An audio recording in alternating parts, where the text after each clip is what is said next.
सबसे पहले मैं आपको इस वीडियो पर क्लिक करने के लिए हृदय से धन्यवाद देता हूं। स्वागत है आपका औषधि और योग में। प्रिय श्रोताओं, आज मैं आपके लिए लेकर आया हूं एक ऐसी पुस्तक की व्याख्या जिसे आपने पूरा सुन लिया तो न सिर्फ आपके सभी भ्रम दूर होंगे बल्कि अपने जीवन में एक सकारात्मक परिवर्तन महसूस करेंगे। इस पुस्तक की ऑडियो स्टोरी आपके विपश्यना के सारे नियम और सिद्धांत आपको सरल भाषा में समझने में मदद करेगी, जिससे आपको भविष्य में विपश्यना को कभी YouTube पर सर्च नहीं करना पड़ेगा। तो आइए आज की ये आध्यात्मिक यात्रा प्रारंभ करते हैं। विपश्यना रहस्य, बुद्ध के अनुसार स्वयं को देखने की कला। अध्याय 1, विपश्यना का रहस्य। विपश्यना शब्द का अर्थ है चीजों को विशेष रूप से, स्पष्ट रूप से और जैसी वे वास्तव में है वैसा देखना। बुद्ध की शिक्षा में इसका संबंध किसी कल्पना, विश्वास या बाहरी पूजा से अधिक अपने प्रत्यक्ष अनुभव को समझने से है। मनुष्य सामान्यतः संसार को अपनी धारणाओं, इच्छाओं, भय और स्मृतियों के माध्यम से देखता है। जो दिखाई देता है उसके पीछे वो तुरंत अपना निर्णय जोड़ देता है। ये अच्छा है, ये बुरा है, ये मुझे चाहिए, ये मुझे नहीं चाहिए। इसी प्रक्रिया में अनुभव और उसके बारे में हमारी प्रतिक्रिया एक दूसरे में मिल जाते हैं। विपश्यना इस मिश्रण को देखने की कला है। इसमें साधक अपने अनुभव से भागता नहीं और उसे बदलने की जल्दी भी नहीं करता। वो केवल देखना सीखता है। शरीर में जो हो रहा है उसे देखना, सांस को देखना, मन में उठते विचारों को देखना, सुखद और दुखद संवेदनाओं को देखना और ये देखना कि प्रत्येक अनुभव उत्पन्न होकर बदलता और समाप्त होता है। यही इस मार्ग की बुनियादी दिशा है। बुद्ध ने मनुष्य को किसी सिद्धांत को केवल इसलिए स्वीकार करने के लिए नहीं कहा कि वो किसी महान व्यक्ति द्वारा कहा गया है। उनकी शिक्षा में प्रत्यक्ष जांच और अनुभव का विशेष महत्व है। यही कारण है कि विपश्यना को केवल ध्यान की तकनीक समझना पर्याप्त नहीं है। ये अपने अस्तित्व को देखने की एक पद्धति है। जब व्यक्ति शांत होकर अपने अनुभव को देखना शुरू करता है तब उसे पता चलता है कि उसका मन कितना लगातार कुछ पाने और कुछ हटाने में लगा हुआ है। एक सुखद अनुभव आता है तो मन उसे रोकना चाहता है। एक दुखद अनुभव आता है तो मन उससे छुटकारा चाहता है। इसी चाह और विरोध के बीच मनुष्य का बहुत बड़ा जीवन बीत जाता है। विपश्यना इसी प्रक्रिया को भीतर से देखने का अवसर देती है। धीरे धीरे साधक समझता है कि बाहरी परिस्थिति से अधिक महत्वपूर्ण उसकी आंतरिक प्रतिक्रिया है। घटना केवल घटना है, लेकिन उसके बाद मन में उठने वाली चाह, भय, क्रोध या असंतोष उसे मानसिक दुख में बदल सकती है। विपश्यना का रहस्य इसलिए किसी छिपी हुई शक्ति में नहीं बल्कि इस सरल और गहरे निरीक्षण में है कि अनुभव कैसे पैदा होता है, मन उसकी ओर कैसे प्रतिक्रिया करता है और प्रतिक्रिया कैसे आगे की पीड़ा को जन्म देती है।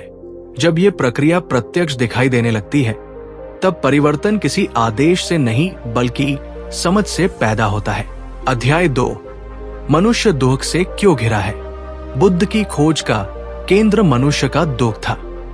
उन्होंने जीवन को केवल निराशा के रूप में नहीं देखा बल्कि ये समझने का प्रयास किया कि दुख उत्पन्न कैसे होता है और क्या उससे पूरी तरह बाहर निकलने का कोई मार्ग है। सामान्य जीवन में हम अक्सर सोचते हैं कि हमारा दुख परिस्थितियों के कारण है।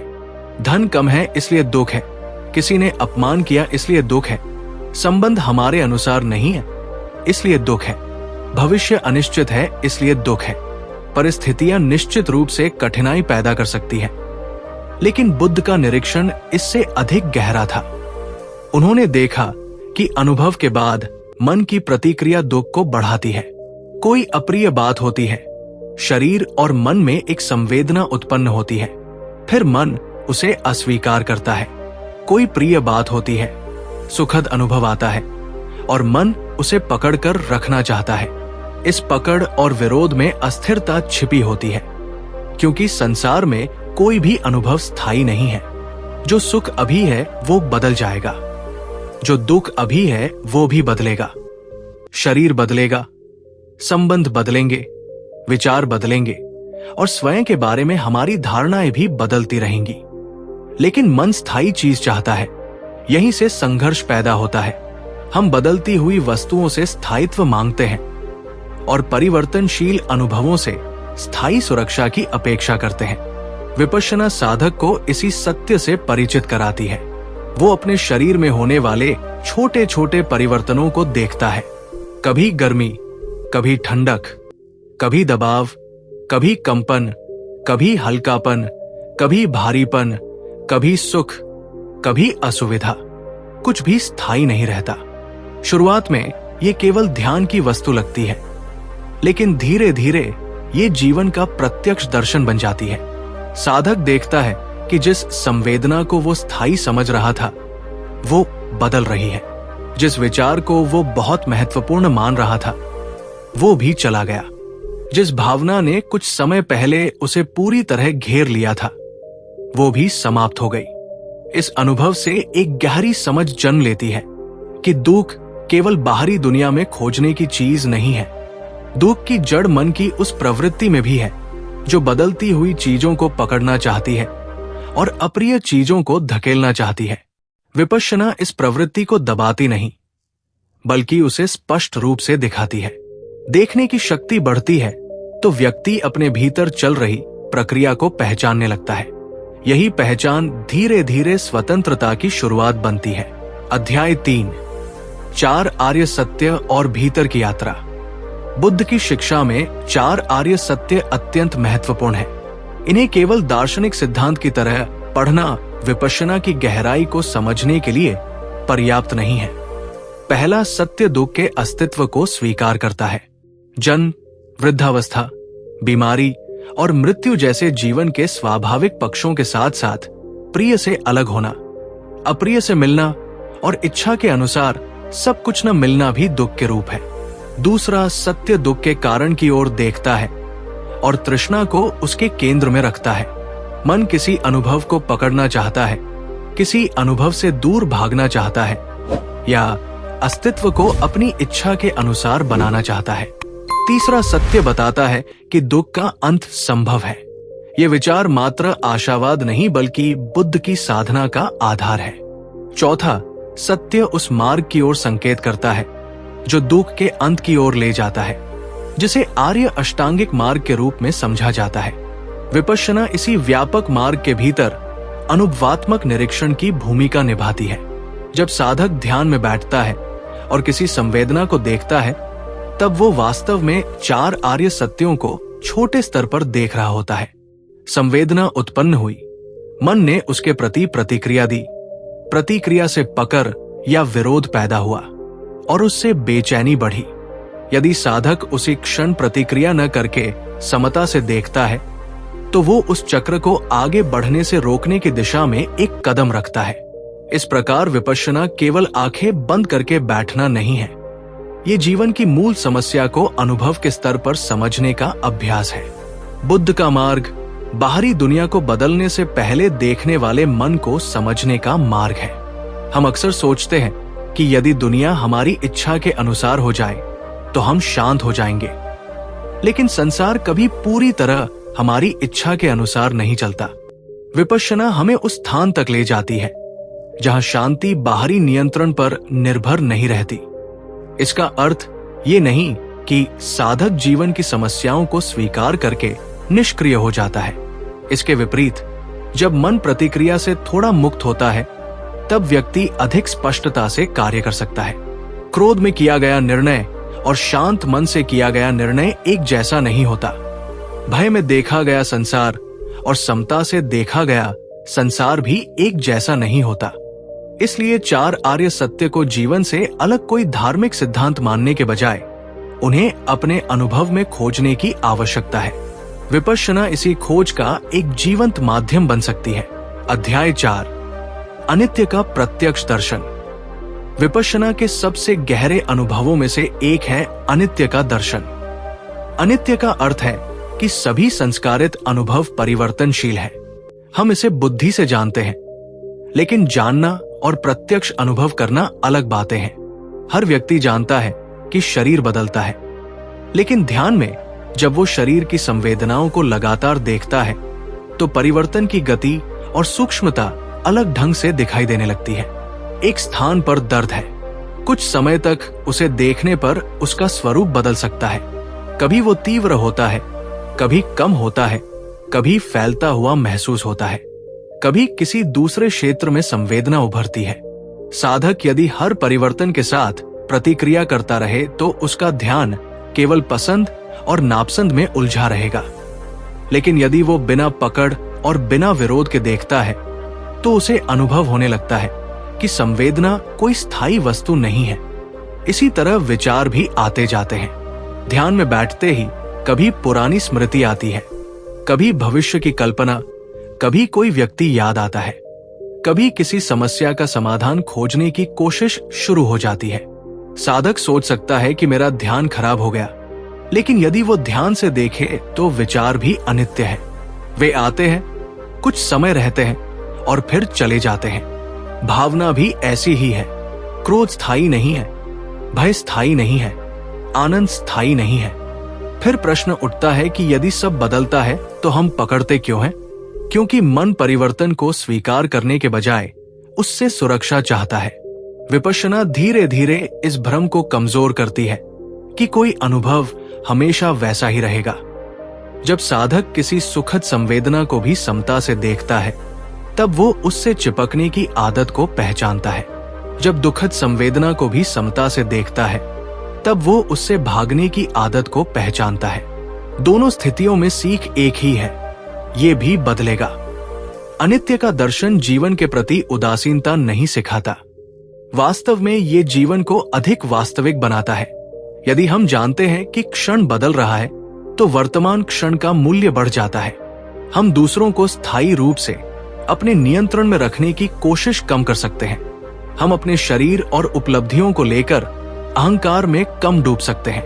हम कठिन समय में ये भी समझ सकते हैं कि वर्तमान परिस्थिति अंतिम सत्य नहीं है। अनित्य को देखना किसी सिद्धांत को दोहराना नहीं, बल्कि हर क्षण की उत्पत्ति और समाप्ति को पहचानना है। यही प्रत्यक्ष अनुभव विपश्यना के रहस्य को धीरे धीरे खोलता है। अध्याय 5, वेदना और प्रतिक्रिया का रहस्य। मनुष्य का जीवन संवेदनाओं से गहराई से जुड़ा हुआ है। किसी दृश्य को देखकर, किसी शब्द को सुनकर, किसी स्पर्श को महसूस करके या किसी विचार के कारण शरीर और मन में एक अनुभव उत्पन्न होता है। बौद्ध शिक्षाओं में वेदना का विशेष महत्व है, क्योंकि संवेदना और तृष्णा के बीच एक महत्वपूर्ण संबंध देखा गया है। सामान्यतः हमें लगता है कि हम किसी वस्तु के कारण दुखी या प्रसन्न होते हैं, लेकिन ध्यान में बैठने पर अनुभव अधिक सूक्ष्म दिखाई देता है। किसी अप्रिय शब्द को याद करते ही शरीर में तनाव आ सकता है। किसी प्रिय व्यक्ति की स्मृति से हल्कापन या सुखद अनुभव उत्पन्न हो सकता है। मन फिर उस संवेदना को पकड़ने या हटाने लगता है। यही प्रतिक्रिया आगे मानसिक आंदोलन पैदा करती है। विपश्यना में साधक संवेदना को दुश्मन नहीं मानता। दर्द आया तो वो उसे मिटाने की कोशिश नहीं करता, और सुख आया तो उसे पकड़कर रखने की कोशिश नहीं करता। वो जानता है कि दोनों परिवर्तनशील हैं। इसका अर्थ ये नहीं कि शारीरिक बीमारी या गंभीर दर्द का इलाज नहीं करना चाहिए। सामान्य जीवन में उचित चिकित्सा और व्यवहारिक उपाय आवश्यक है। ध्यान की बात उस मानसिक प्रतिक्रिया से है जो अनुभव के ऊपर एक दूसरी परत बना देती है। दर्द हुआ और उसके ऊपर विचार आया, ये हमेशा रहेगा, मैं इसे सह नहीं सकता, मेरे साथ ही ऐसा क्यों होता है। तब मूल दर्द के ऊपर मानसिक पीड़ा जुड़ जाती है। इसी प्रकार सुखद अनुभव आया और मन कहता है, मुझे यही हमेशा चाहिए। तब सुख के साथ आसक्ति जुड़ जाती है। समता का अभ्यास इन दोनों प्रक्रियाओं को देखने की क्षमता देता है। धीरे धीरे साधक समझता है कि संवेदना स्वयं आदेश नहीं देती कि प्रतिक्रिया करना ही होगा। संवेदना उत्पन्न हो सकती है और उसे बिना तुरंत प्रतिक्रिया किए देखा जा सकता है। यही स्वतंत्रता का एक महत्वपूर्ण द्वार है। हमारे दैनिक जीवन में भी इसका महत्व बहुत बड़ा है।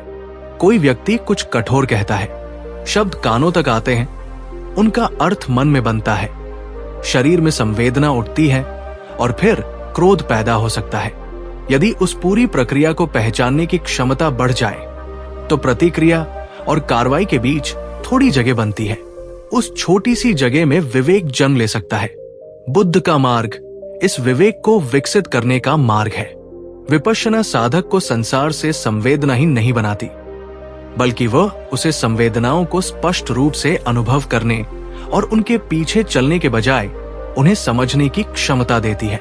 अध्याय 6, समता, विपश्यना की रीढ़। विपश्यना में समता का अर्थ उदासीनता नहीं है। इसका अर्थ ये नहीं कि सुख और दुख में कोई अंतर ही महसूस न हो।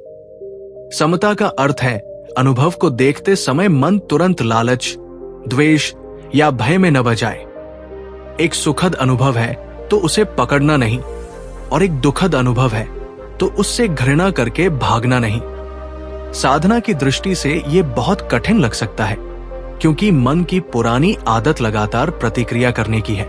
जो अच्छा लगे उसे पाने की इच्छा, जो बुरा लगे उसे हटाने की इच्छा, और जो अनिश्चित हो उससे डरने की इच्छा, ये सभी मन के सामान्य पैटर्न हैं। समता इन्हें दबाती नहीं, बल्कि इनके बीच सजगता लाती है। ध्यान में बैठने वाला व्यक्ति यदि घुटने में दर्द महसूस करता है तो वो देख सकता है कि दर्द के साथ मन में क्या हो रहा है। क्या केवल शारीरिक संवेदना है, या उसके साथ अब और नहीं बैठ सकता जैसा विचार भी जुड़ रहा है? क्या दर्द से अधिक पीड़ा उसके प्रति मानसिक विरोध से उत्पन्न हो रही है? इसी प्रकार यदि शरीर में बहुत सुखद हल्कापन या शांति महसूस होती है तो साधक ये देख सकता है कि मन उसे पकड़ना तो नहीं चाहता। ये निरीक्षण धीरे धीरे बहुत सूक्ष्म हो जाता है। समता की शक्ति तब दिखाई देती है जब साधक समझता है कि उसे हर अनुभव पर तुरंत प्रतिक्रिया देने की आवश्यकता नहीं है। जीवन में भी यही शिक्षा काम आती है। प्रशंसा मिली तो हम स्वयं को बहुत बड़ा समझने लगते हैं, और आलोचना मिली तो टूट जाते हैं। सफलता मिली तो उसे अपनी स्थायी पहचान बना लेते हैं, और असफलता मिली तो स्वयं को असफल व्यक्ति मान लेते हैं। समता हमें ये देखने में सहायता करती है कि ये सभी अवस्थाएं आती जाती है। इसका अर्थ महत्वाकांक्षा छोड़ देना नहीं है। व्यक्ति पूरी मेहनत कर सकता है, लेकिन परिणाम को अपनी पूरी मानसिक पहचान न बना देना अलग बात है। समता मन को कठोर नहीं बल्कि स्थिर बनाती है। जैसे शांत जल में वस्तु स्पष्ट दिखाई देती है, वैसे ही शांत मन में वास्तविकता अधिक स्पष्ट दिखाई देती है। जब मन लगातार प्रतिक्रिया कर रहा होता है तब हम वस्तु को नहीं बल्कि अपनी प्रतिक्रिया को देख रहे होते हैं। विपश्यना में समता इसलिए मूल गुण है क्योंकि निरीक्षण तभी गहरा होता है जब साधक अनुभव को बदलने की जल्दी में न हो। वो केवल ये जानना चाहता है कि अभी क्या हो रहा है। यही सरल प्रश्न धीरे धीरे मन के बहुत पुराने पैटर्न को उजागर करता है।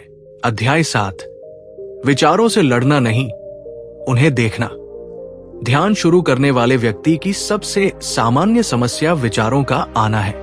वो बैठता है और सोचता है कि अब मन शांत होना चाहिए, लेकिन कुछ ही क्षणों में मन कहीं और पहुंच जाता है।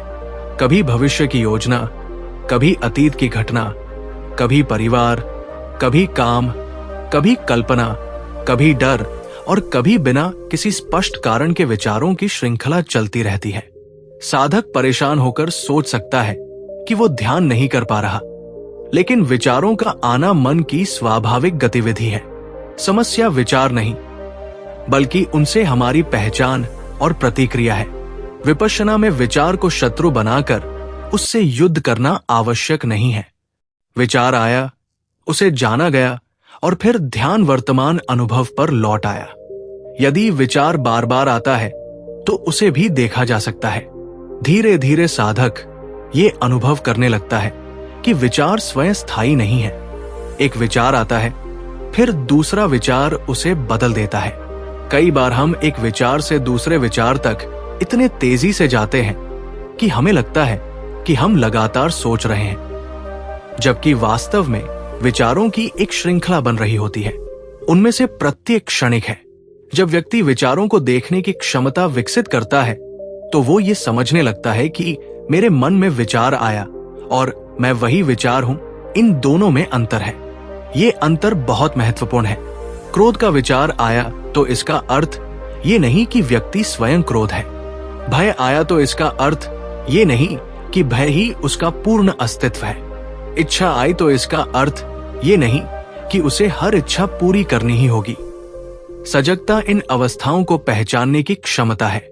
बुद्ध की शिक्षाओं में मन का निरीक्षण इसी कारण महत्वपूर्ण है।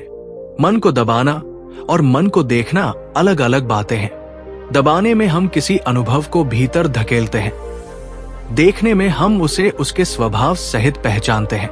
यदि कोई विचार बार बार लौटता है तो उसके साथ जुड़ी भावना और शरीर की संवेदना को भी देखा जा सकता है। कभी विचार कमजोर पड़ जाता है जब उसकी जड़ में मौजूद प्रतिक्रिया स्पष्ट दिखाई देने लगती है। लेकिन साधक को किसी विशेष परिणाम की मांग नहीं करनी चाहिए। आज मेरा मन बिल्कुल शांत होना चाहिए जैसी इच्छा भी एक प्रकार की तृष्णा बन सकती है। बेहतर है कि जो है उसे देखा जाए। मन अशांत है तो अशांति को देखा जाए, मन शांत है तो शांति को देखा जाए। सुख है तो सुख को जाना जाए, दुख है तो दुख को जाना जाए। इस सरलता में ही विपश्यना की शक्ति छिपी है। अध्याय 9, स्वयं को देखने की कला। मनुष्य स्वयं को जानने का दावा करता है, लेकिन अधिकांश समय वो अपने बारे में बनी हुई कहानी को जानता है। मैं ऐसा हूं, मैं वैसा हूं, मैं सफल हूं, मैं असफल हूं, मैं अच्छा हूं, मैं बुरा हूं। लोग मुझे सम्मान देते हैं, लोग मुझे समझते नहीं। इन सब धारणाओं से हमारी पहचान बनती रहती है। विपश्यना इस कहानी के नीचे जाकर अनुभव को देखने का अवसर देती है। जब साधक शरीर को देखता है तो उसे पता चलता है कि शरीर निरंतर बदल रहा है।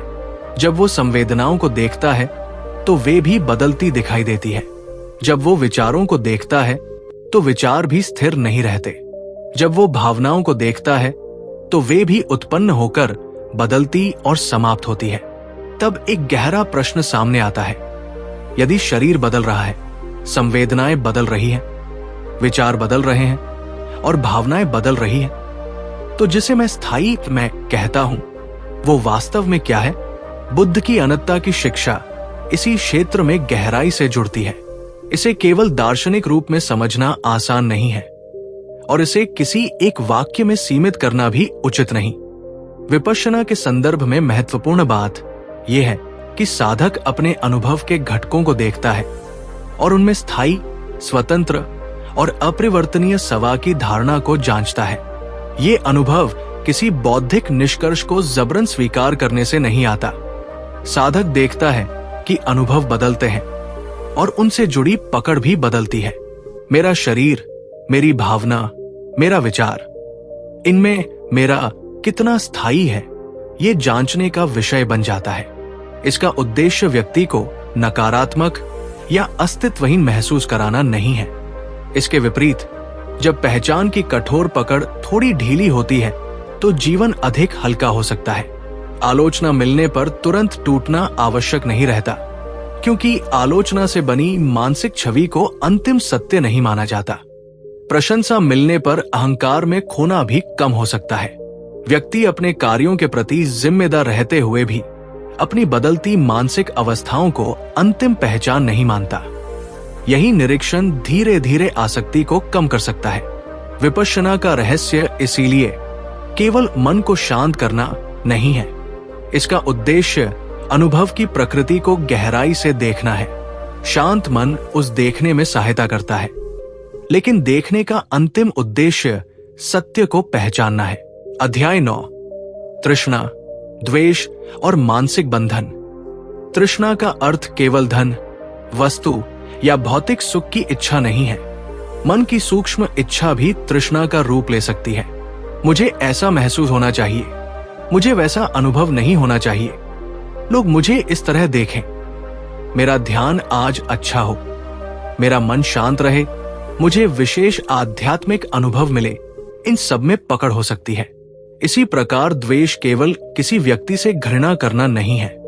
किसी संवेदना को तुरंत हटाना चाहना, किसी विचार से परेशान होकर उसे दबाना या किसी परिस्थिति को स्वीकार न कर पाना भी विरोध की प्रक्रिया का हिस्सा हो सकता है। विपश्यना साधक को इन दोनों प्रवृत्तियों को भीतर से देखने का अवसर देती है। वो बैठा है और शरीर में कोई सुखद संवेदना उत्पन्न होती है। मन कहता है कि ये बनी रहे, फिर संवेदना बदलती है और मन निराश हो जाता है। यदि साधक ध्यान से देखता है तो उसे दिखाई देता है कि दुख केवल संवेदना के बदलने से नहीं, बल्कि उसे पकड़ने की इच्छा से बढ़ा। दूसरी ओर दर्द आया और मन तुरंत कहता है कि ये नहीं होना चाहिए। शरीर की संवेदना के साथ मानसिक विरोध जुड़ता है और अनुभव भारी हो जाता है। समता इस प्रक्रिया को बीच में पहचानने की क्षमता है। इसका अभ्यास जीवन के हर क्षेत्र में किया जा सकता है। कोई व्यक्ति हमारी इच्छा के अनुसार व्यवहार करता है तो मन उसे पसंद करता है। वही व्यक्ति हमारी इच्छा के विपरीत व्यवहार करता है तो मन की छवि बदल जाती है। हम व्यक्ति को उसकी वास्तविकता में कम और अपनी पसंद नापसंद के अनुसार अधिक देखने लगते हैं। विपश्यना हमें अपने मन की इस आदत को पहचानने का अवसर देती है। जब हम ये देखते हैं कि पसंद और नापसंद कैसे पैदा होते हैं, तो उनके प्रति हमारी गुलामी कम हो सकती है। इसका अर्थ ये नहीं कि विवेक समाप्त हो जाए। गलत व्यवहार को गलत समझना और आवश्यक सीमा तय करना अभी भी संभव है। फर्क ये है कि कार्रवाई क्रोध और अंधी प्रतिक्रिया से नहीं, बल्कि स्पष्टता से की जा सकती है। बुद्ध का मार्ग संसार से भागने की अपेक्षा मन की जकड़न को समझने पर जोर देता है। यदि व्यक्ति बाहर से सब कुछ बदल दे, लेकिन भीतर की तृष्णा और द्वेष वही रहें, तो नया वातावरण भी पुराने संघर्ष को जन्म दे सकता है। इसलिए विपश्यना की यात्रा बाहर से भीतर की ओर जाती है। साधक देखता है कि बंधन कहाँ बन रहा है और मुक्ति की संभावना भी उसी स्थान पर दिखाई देने लगती है। अध्याय 10, ध्यान से जीवन तक। यदि विपश्यना केवल ध्यान के समय अनुभव होने वाली अवस्था बन जाए और जीवन के बाकी हिस्से में उसका कोई प्रभाव न हो, तो साधना अधूरी रह सकती है। ध्यान का वास्तविक महत्व इस बात में है कि उससे विकसित सजगता धीरे धीरे दैनिक जीवन में उतरने लगे। जब कोई व्यक्ति बात करते समय अपने भीतर की प्रतिक्रिया को पहचानने लगता है, जब क्रोध उठते ही उसे पूरी तरह अपना नहीं मानता, जब इच्छा आने पर तुरंत उसके पीछे भागने के बजाय उसे देख सकता है, तब ध्यान जीवन में काम कर रहा है। विपश्यना हमें ये नहीं सिखाती कि संसार में कोई कठिनाई नहीं आएगी। कठिनाई आएगी, बीमारी आएगी, संबंधों में मतभेद होंगे, सफलता और असफलता आएगी, प्रिय लोग बदलेंगे और कभी कभी हम स्वयं भी ऐसी परिस्थितियों में होंगे जिन्हें पसंद नहीं करते। साधना का प्रश्न ये नहीं कि जीवन में परिवर्तन कैसे रोका जाए, बल्कि ये कि परिवर्तन के बीच मन को कैसे समझा जाए। यदि व्यक्ति किसी आलोचना को सुनते ही भीतर उठती गर्मी, तनाव और विचारों को पहचान ले, तो प्रतिक्रिया और उत्तर के बीच जगह बन सकती है। यदि वो किसी सफलता पर उत्पन्न उत्साह और अहंकार को भी देख सके, तो सफलता उसे पूरी तरह बाहर नहीं ले जाएगी। यदि किसी हानि के समय वो अपने दुख को दबाने के बजाय उसे सजगता से देख सके, तो शोक के साथ एक नई समझ विकसित हो सकती है। इसका अर्थ भावनाओं को समाप्त करना नहीं है। बुद्ध का मार्ग संवेदनहीन बनने का मार्ग नहीं है, बल्कि ये भावनाओं को उनके वास्तविक स्वरूप में देखने का मार्ग है। करुणा तब अधिक गहरी हो सकती है जब हम अपने मन की पीड़ा को समझते हैं। दूसरों के क्रोध के पीछे छिपे दुख को भी समझना संभव हो सकता है, लेकिन करुणा का अर्थ सीमाएं छोड़ देना नहीं है। सजगता व्यक्ति को अधिक स्पष्ट बनाती है। दैनिक जीवन में विपश्यना का अभ्यास बहुत साधारण तरीकों से शुरू हो सकता है। भोजन करते समय भोजन का अनुभव जानना, चलते समय शरीर की गति को महसूस करना, बातचीत करते समय अपनी प्रतिक्रिया को पहचानना और किसी कठिन परिस्थिति में कुछ क्षण रुककर सांस और शरीर की स्थिति को देखना, ये सब सजगता को मजबूत कर सकते हैं। मुख्य बात यह है कि व्यक्ति अनुभव से जुड़ा रहे। वो अपने जीवन को केवल विचारों में न जिए। अतीत की स्मृतियां और भविष्य की योजनाएं आवश्यक है, लेकिन वर्तमान अनुभव से पूरी तरह कट जाना मन को बेचैन कर सकता है। विपश्यना वर्तमान क्षण को किसी जादुई अवस्था में बदलने की कोशिश नहीं करती। वो केवल ये सिखाती है कि अभी जो हो रहा है उसे स्पष्टता से जाना जाए। अध्याय 11, विपश्यना की साधना और धैर्य। विपश्यना का मार्ग जल्दी परिणाम पाने की इच्छा के विरुद्ध जाता है। आधुनिक मन बहुत कुछ तुरंत चाहता है, कुछ दिनों में शांति, कुछ सप्ताह में परिवर्तन और कुछ महीनों में विशेष अनुभव। ऐसी अपेक्षाएं ध्यान में भी प्रवेश कर सकती हैं। लेकिन ध्यान में मुझे परिणाम चाहिए स्वयं एक मानसिक प्रतिक्रिया बन सकती है। साधना का उद्देश्य अनुभवों का संग्रह करना नहीं है। किसी दिन ध्यान बहुत शांत रहा और दूसरे दिन मन बहुत अशांत रहा तो इसका अर्थ ये नहीं कि पहला दिन सफलता और दूसरा दिन असफलता था।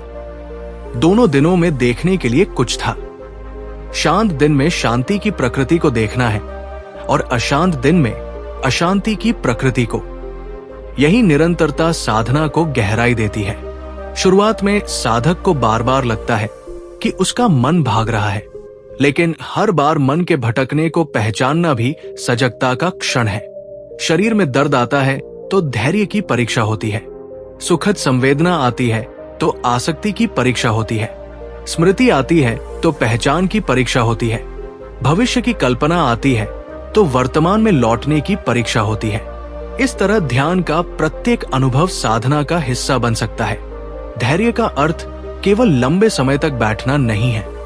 धैर्य का अर्थ है अनुभव को समय देना ताकि वो स्वयं अपना स्वभाव दिखा सके। जैसे कोई वैज्ञानिक किसी घटना को ध्यान से देखकर उसके नियम समझता है, वैसे ही साधक अपने मन और शरीर की प्रक्रिया को देखने का प्रयास करता है। लेकिन यहां निरीक्षण करने वाला और निरीक्षण की वस्तु पूरी तरह अलग नहीं है। साधक अपने ही अनुभव को देख रहा है। यही कारण है कि इसमें ईमानदारी आवश्यक है। यदि मन में क्रोध है तो उसे मैं शांत व्यक्ति हूं कहकर छिपाने से कुछ नहीं होगा। यदि इच्छा है तो उसे आध्यात्मिक नाम देने से भी कुछ नहीं बदलेगा। उसे केवल देखा जाना है। धीरे धीरे व्यक्ति अपनी प्रतिक्रियाओं के पैटर्न पहचानने लगता है। कुछ परिस्थितियों में वो हमेशा क्रोधित होता है, कुछ शब्दों से हमेशा आहत होता है, कुछ प्रकार की प्रशंसा से हमेशा प्रसन्न होता है। ये पैटर्न दिखाई देने लगे तो उनके प्रति स्वतंत्रता की संभावना बढ़ती है। विपश्यना का गहरा परिवर्तन अक्सर किसी एक चमत्कारी अनुभव से नहीं बल्कि ऐसे छोटे छोटे निरीक्षणों से बनता है। साधना में धैर्य इसलिए आवश्यक है क्योंकि मन की पुरानी आदतें लंबे समय से बनी हुई हैं। उन्हें केवल आदेश देकर समाप्त नहीं किया जा सकता। समझ धीरे धीरे गहरी होती है और समझ के साथ प्रतिक्रिया की शक्ति भी कम हो सकती है। अध्याय 12 निर्वाण की दिशा। बुद्ध की शिक्षा में निर्वाण एक अत्यंत गहरा विषय है और इसे केवल शांति, आनंद या किसी विशेष ध्यान अनुभव के रूप में समझना उचित नहीं है। निर्वाण को समझने के लिए तृष्णा, द्वेष और मोह के क्षय की दिशा को समझना आवश्यक है। मन जब लगातार किसी अनुभव को पकड़ता है और किसी दूसरे अनुभव को हटाना चाहता है तब वो बंधन में रहता है। यदि ये पकड़ और विरोध धीरे धीरे कमजोर होते हैं तो मन में एक अलग प्रकार की स्वतंत्रता दिखाई देने लगती है। विपश्यना साधक को अनुभव की अनित्यता देखने में सहायता करती है। जब वो बार बार देखता है कि संवेदना आती है और जाती है, विचार आता है और जाता है, भावना आती है और जाती है, तब पकड़ की स्वाभाविकता पर प्रश्न उठता है। वो समझने लगता है कि जिसे स्थायी बनाना चाहता था वो वास्तव में स्थायी नहीं है। यही समझ तृष्णा की जड़ को कमजोर करने की दिशा में जा सकती है। लेकिन यहां भी सावधानी आवश्यक है। साधक यदि सोचने लगे कि मुझे अब निर्वाण का अनुभव चाहिए तो वो भी तृष्णा बना सकता है। इसलिए बुद्ध के मार्ग में लक्ष्य की समझ और वर्तमान अनुभव की सजगता दोनों आवश्यक है। साधक को किसी विशेष दृश्य, प्रकाश, ऊर्जा, आनंद या रहस्यमय अनुभव को अंतिम सत्य मानने की आवश्यकता नहीं है। ध्यान में असाधारण अनुभव हो सकते हैं, लेकिन वे भी अनुभव ही हैं, और यदि वे उत्पन्न हुए हैं तो वे परिवर्तनशील हैं। विपश्यना का वास्तविक प्रश्न ये है कि मन अनुभवों के प्रति कैसे प्रतिक्रिया कर रहा है। यदि किसी सुंदर अनुभव के प्रति आसक्ति बढ़ रही है तो उसे भी देखा जाना चाहिए। यदि किसी कठिन अनुभव के प्रति भय बढ़ रहा है तो उसे भी देखा जाना चाहिए। इस दृष्टि से मुक्ति किसी अनुभव को प्राप्त करने से अधिक अनुभव के प्रति बंधन को समझने से संबंधित है। बुद्ध का मार्ग व्यक्ति को अपने अनुभव के प्रति अत्यंत ईमानदार बनाता है। वह किसी सिद्धि का दावा करने से पहले अपने भीतर की तृष्णा और द्वेष को देखता है। यही विनम्रता साधना की रक्षा करती है। आध्यात्मिक मार्ग पर सबसे बड़ा खतरा कभी कभी आध्यात्मिक अहंकार हो सकता है। मैं दूसरों से अधिक जागरूक हूं, मैंने कुछ विशेष अनुभव किया है, मैं अब सामान्य लोगों से अलग हूं। विपश्यना इस अहंकार को भी देखने का अवसर देती है। जो कुछ उत्पन्न होता है वह देखा जा सकता है। यही लगातार निरीक्षण साधना को अनुभवों की खोज से हटाकर वास्तविक समझ की ओर ले जाता है। अध्याय 13, विपश्यना के गहरे रहस्य। विपश्यना का पहला रहस्य ये है कि जिस सत्य की खोज बाहर की दुनिया में की जा रही है, उसका एक महत्वपूर्ण हिस्सा अनुभव के भीतर दिखाई देता है। दूसरा रहस्य ये है कि परिवर्तन को रोकना संभव नहीं, लेकिन परिवर्तन के प्रति अपनी प्रतिक्रिया को समझना संभव है। तीसरा रहस्य ये है कि मन जिस चीज को मैं और मेरा कहकर पकड़ता है, उसका निरीक्षण करने पर उसकी परिवर्तनशीलता दिखाई देती है। चौथा रहस्य ये है कि सुख की खोज और दुख से भागना दोनों ही मन की आदतें हैं और दोनों के भीतर बंधन छिप सकता है। पांचवा रहस्य ये है कि निरीक्षण स्वयं परिवर्तन का कारण बन सकता है, लेकिन तभी जब निरीक्षण ईमानदार और समतापूर्ण हो। जब व्यक्ति क्रोध को बिना किसी सजावट के देखता है तो वो क्रोध की वास्तविक प्रकृति को जानने लगता है। जब वो भय को देखता है तो भय के साथ जुड़े विचार और शरीर की संवेदनाएं अलग अलग दिखाई देने लगती है। जब वो इच्छा को देखता है तो इच्छा के उत्पन्न होने, बढ़ने और बदलने की प्रक्रिया स्पष्ट हो सकती है। इससे व्यक्ति को ये अनुभव हो सकता है कि हर मानसिक अवस्था आदेश नहीं है, उसे देखा जा सकता है। यही देखने की स्वतंत्रता धीरे धीरे गहरी हो सकती है। विपश्यना का एक और रहस्य ये है कि साधक को हमेशा कुछ विशेष करने की आवश्यकता नहीं होती। कभी कभी सबसे गहरी साधना केवल ये जानना है कि अभी क्या हो रहा है। सांस चल रही है तो उसे जाना जाए, शरीर में संवेदना है तो उसे जाना जाए, मन में विचार है तो उसे जाना जाए, मन भटक गया है तो भटकना जाना जाए। इसमें दिखने वाली साधारणता के पीछे बहुत गहराई है। मन सामान्यतः अनुभव से तुरंत कहानी बना लेता है। विपश्यना कहानी के पहले के क्षण को देखने का अभ्यास है। संवेदना आई, प्रतिक्रिया उठी, प्रतिक्रिया को देखा गया। यदि सजगता वहां उपस्थित है तो पुरानी आदत के अनुसार आगे बढ़ने की आवश्यकता नहीं रहती। यही वो स्थान है जहां व्यक्ति धीरे धीरे अपने भीतर स्वतंत्रता की संभावना देख सकता है। बुद्ध का मार्ग किसी रहस्यमय शक्ति को पाने की यात्रा से अधिक भ्रमों को पहचानने की यात्रा है।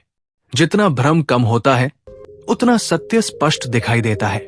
इसीलिए विपश्यना का रहस्य बाहर छिपी किसी गुप्त वस्तु में नहीं है। रहस्य उस देखने में है जिसे हम सामान्यतः करना भूल गए हैं। अध्याय 14, साधक की अंतिम यात्रा। विपश्यना की यात्रा किसी एक दिन समाप्त होने वाली यात्रा नहीं है। ये अपने अनुभव को बार बार देखने की यात्रा है। साधक जितना अभ्यास करता है उतना ही उसे पता चलता है कि मन कितना सूक्ष्म है।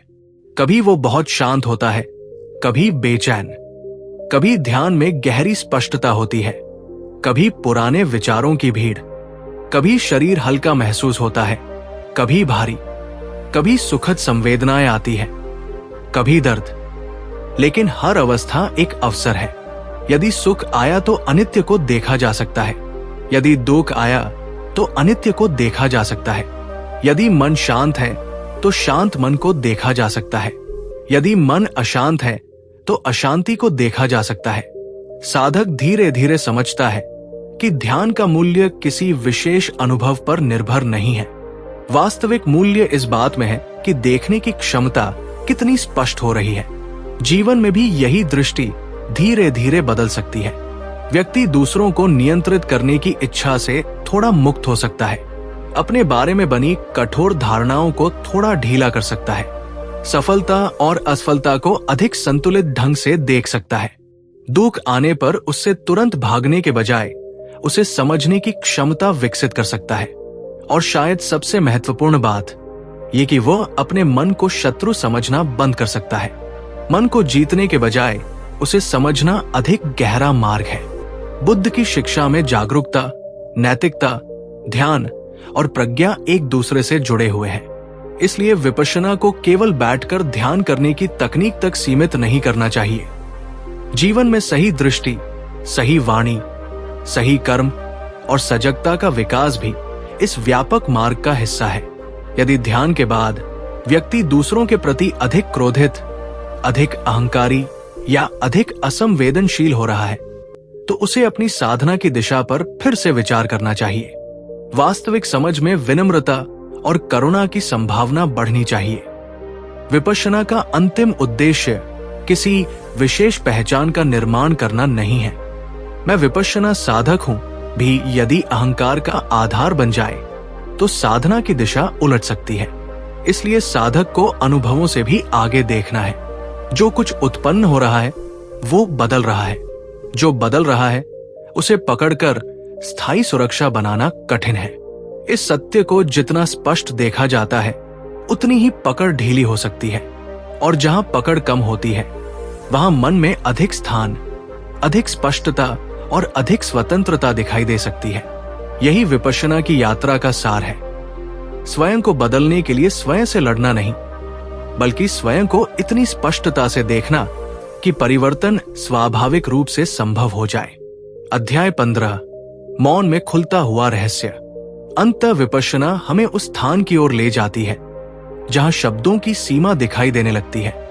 बुद्ध ने जो देखा उसे शब्दों में समझाया, मार्ग बताया और साधना की दिशा दी। लेकिन किसी दूसरे व्यक्ति का वर्णन हमारे स्थान पर अनुभव नहीं कर सकता। कोई व्यक्ति अनित्य के बारे में 1000 पुस्तकें पढ़ सकता है, लेकिन जब तक वो अपने अनुभव में परिवर्तन को नहीं देखता तब तक ज्ञान मुख्यतः बौद्धिक रहता है। कोई व्यक्ति समता पर बहुत सुंदर बातें कर सकता है, लेकिन जब तक सुख और दुख के बीच अपने मन की प्रतिक्रिया को नहीं देखता तब तक समता का वास्तविक अर्थ दूर रहता है। कोई व्यक्ति तृष्णा के बारे में जान सकता है, लेकिन जब तक वो इच्छा के उठने और उसे पकड़ने की प्रक्रिया को नहीं देखता तब तक उसके बंधन का रहस्य पूरी तरह स्पष्ट नहीं होता। विपश्यना इसलिए मौन की साधना है। इसका अर्थ ये नहीं कि साधक बोलना छोड़ देता है। इसका अर्थ है कि कुछ समय के लिए वो अपनी कहानियों के पीछे भागना छोड़कर अनुभव को सुनता है। सांस आती है और जाती है, शरीर बदलता है, संवेदना उठती है और समाप्त होती है, विचार आता है और चला जाता है, भावना उठती है और बदलती है। इसी निरंतर परिवर्तन में जीवन बह रहा है। हम उसे रोक नहीं सकते, लेकिन हम उसे अज्ञान में जी सकते हैं या जागरूकता के साथ देख सकते हैं। यही चुनाव विपश्यना हमारे सामने रखती है। बुद्ध का संदेश किसी अंधविश्वास की मांग नहीं करता, वो देखने की मांग करता है। स्वयं को देखने की, अपने लोभ को देखने की, अपने भय को देखने की, अपने क्रोध को देखने की, अपनी आसक्ति को देखने की और ये देखने की कि इन सब का स्वभाव क्या है। जब देखने वाला ईमानदार होता है तो धीरे धीरे वो अपने मन की उन परतों को पहचानने लगता है जिनके कारण वो बार बार उसी प्रकार की पीड़ा में लौटता रहा है। ये पहचान हमेशा सुखद नहीं होती, क्योंकि अपने भ्रमों को देखना कभी कभी कठिन होता है।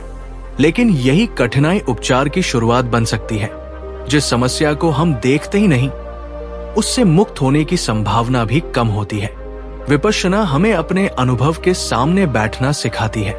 भागना नहीं, पकड़ना नहीं, सजाना नहीं, नकारना नहीं, केवल देखना।